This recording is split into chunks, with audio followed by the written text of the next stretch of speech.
2024 का लोकसभा का चुनाव बड़ा रोचक और कई मायनों में बहुत महत्वपूर्ण है। देश के 10 साल की एक ऐसी सरकार जिन्होंने सबसे ज्यादा बेरोजगारी दी देश को, जिन्होंने सबसे ज्यादा महंगाई दी देश को, रिकॉर्ड है। मतलब ये कोई आरोप प्रत्यारोप का विषय नहीं है कि हम सबको सहने और भोगने का विषय, देशवासियों को भोगने का विषय है। सबसे ज्यादा महंगाई थी इस पूरे देश को, किसानों की आत्महत्या, किसानों के कर्ज में 75 साल की आजादी के बाद अद्भुत और अकल्पनीय यात्राएं किसानों ने सही।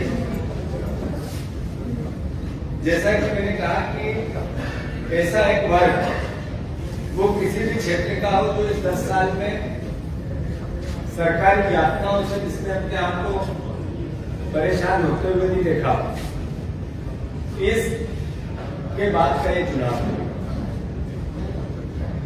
साथियों, एक तरफ था कांग्रेस का घोषणा पत्र जिसकी चर्चा लगातार विपक्ष और देश के प्रधानमंत्री करते रहे, देश की मीडिया करती रही, देश का आम नागरिक करता रहा और हम भी करते रहे, जिसमें हमने देश में बेरोजगारी समाप्त करने की बात करी, देश में हमने महंगाई को कम करने की बात करी, देश की अर्थव्यवस्था कैसे उठे इसको लेकर हमने अपनी कार्य योजना बनाई।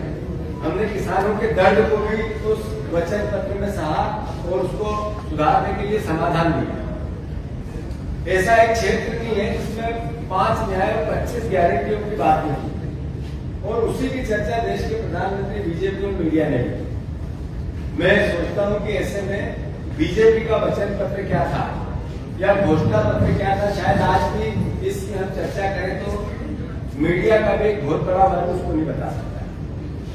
मीडिया का एक भी किसी डिबेट में एक दिन, जिस दिन नरेंद्र मोदी जी ने और भारतीय जनता पार्टी ने बीजेपी का वचन पत्र देश के सामने इस बार रखा, उनके फोटोओं के अलावा 70 फोटो कुछ अखबार मीडिया में आए थे, उसके अलावा कुछ नहीं दिखा। तो जो चर्चा हुई वो कांग्रेस के घोषणा पत्र के इस चुनाव में।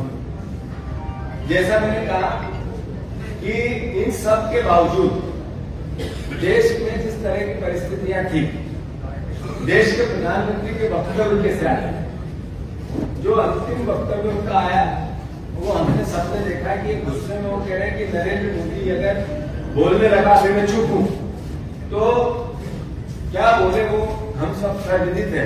वैसी भाषा बोलना मैं समझता हूं देश के प्रधानमंत्री का अपमान होगा, पर उन्होंने डराने और धमकाने की भाषा का उपयोग देश के प्रधानमंत्री ने जनसभाओं में किया।